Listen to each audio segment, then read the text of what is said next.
OMG! Kimi, panay na panay ang hawak kay Paulo. In love na ba yarn?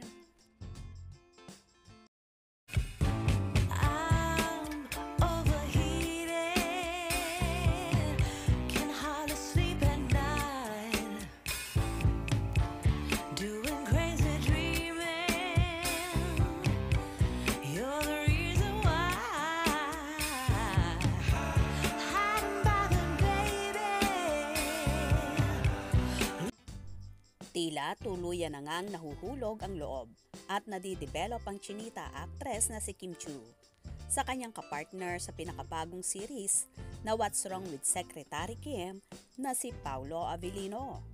Simula kasi nang nagkasama ang dalawa sa patok na seryeng linlang na palaging pinag-uusapan at trending.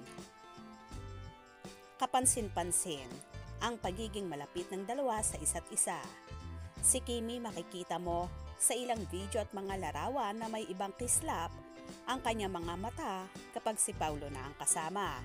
At ang ngiti niya ay kakaiba na tila ba may kakaibang saya. Ewan ko lang kung ako lang ang nakakapansin nito. For sure marami ring funny ang nakakakita nito. May ilan pang video rin na nakakikitaan mo na palaging humahawak si Chinita Princess kay Paulo. Minsan sa hita, or minsan naman sa braso, at palagi rin siyang may kurot at hampas factor sa aktor.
Sa bagay, sino ba naman ang hindi kikiligin kapag si Paulo na ang kasama at katabi mo, lalo pat kung tumitig ang aktor ay para bang namamagnet ka at nakakatunaw talaga kung tumingin si Paulo.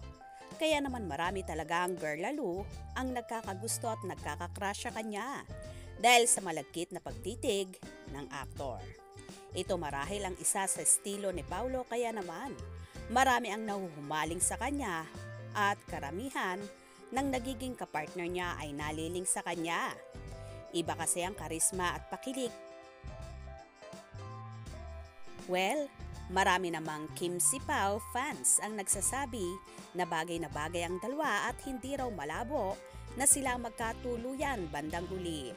Lalo pat napapabalitang hiwalay na nga sila sa kanilang partner. Si Paulo kay Janine Gutierrez at si Kim naman ay kay Sian Lim. O diba? Nakaka-inlove silang pagmasdan. Kayo ba kinilig din? Kaya naman tumutok at huwag na huwag pauhuli sa mga maiinit na kaganapan. Anong inyong magiging reaksyon sa bidyong ito? Comment below.